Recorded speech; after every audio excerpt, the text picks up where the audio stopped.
everybody, Goosebumps for Dummies here, back at it again with another video, and today we are going to be reviewing The Curse of the Creeping Coffin.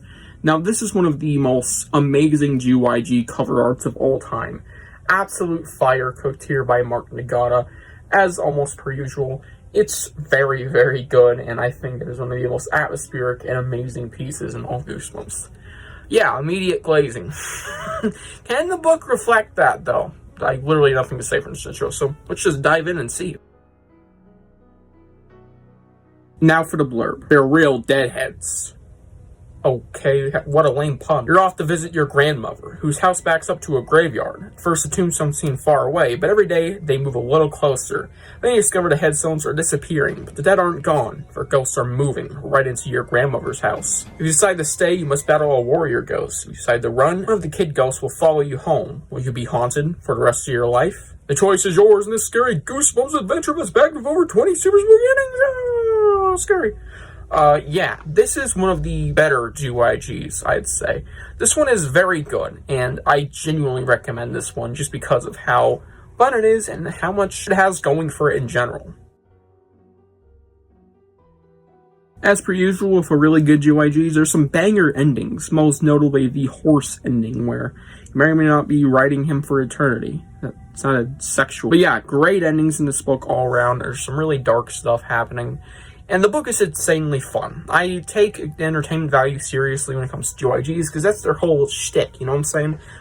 Entertainment value is one of the most important things in these books, because, well, they're designed to be extremely entertaining. And if they're not entertaining, that ain't good, you know? It's failing at its exact goal.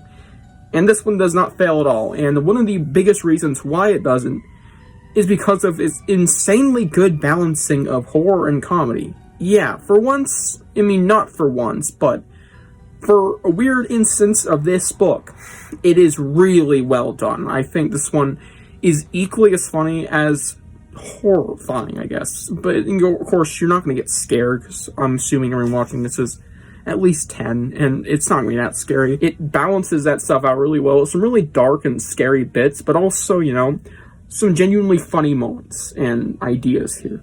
It's one of the most well-balanced stuff I've ever seen from Goosebumps when it comes to its goal, which is being kids' horror. This feels like ultimate kids' horror. Just check it out. Both arcs rule and have some great ideas thrown in, like the MPG, not being confused with Simpo Gamer. That stuff is cool with the mega powerful ghosts, and maybe you need a certain weapon to strike a grave, and it's just super unique and interesting. And the title itself rules because it is literal. It is the curse of the creeping coffins, plural. These coffins are creeping around and changing to perform a ritual, basically. And it's so wild and imaginative and creative that I can't help but giving just cool points for that. There's a lot of, you know, meta references for once in a GYG. You know, there's always one or two in every one, but this one has a whole lot of instances where it calls out the reader very directly, like it makes you do things in real life, which another book that does that a lot, which I just read actually, is Attack the Beastly Babysitter, and it not only makes you do things to, you know, like flipping coin and stuff, to progress, but it also directly calls you out in some endings and stuff, which is just pretty awesome. I love it when books more frequently do that, just because, I mean, it's aware.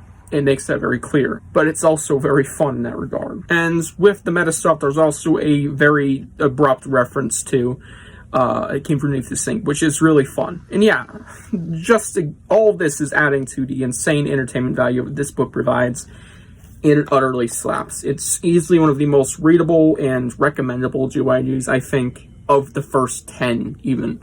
This one utterly slaps. I know I commonly say that I don't like GYGs that turn into randophonness, and this is absolutely no randophon. In fact, too little. Yeah, this book is kind of repetitive. Random issue, and very strange to have with a GYG, but here we are. It's repetitive. A lot of this book is just centered around the ghost stuff.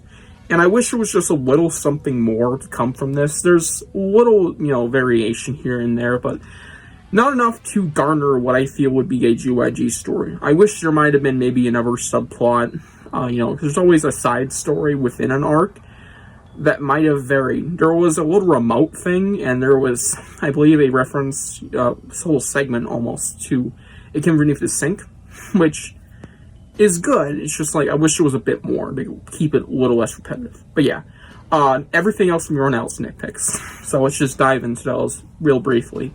Mac. He was a character that acted basically as a ghost hunter, and he did nothing but do plot exposition, which is kind of boring and makes me a little pissed off because he probably had the most potential out of any character in this book. So it's pretty saddening that he didn't really get to do anything other than give us information. It's good we got info, but, you know, I just wish his character had something more to do other than give us the plot dumping around the NPG. Cool, but once again, underutilized. There's also the random underworld segment, which is just really not necessary. It's probably the weakest part of this book. And it utterly sucks almost. I gotta say, it just kind of sucks. It involves a piano teacher ghost, and it's just so unnecessary to be here, and it isn't good. I don't like it at all, really. But it's here, and it takes off a little bit for me. Thankfully, it's not horribly long. It's just very uninteresting and bland. And of course, there's the occasional rough ending. Yeah, that's all I have to say for negatives. Let's get to my rating.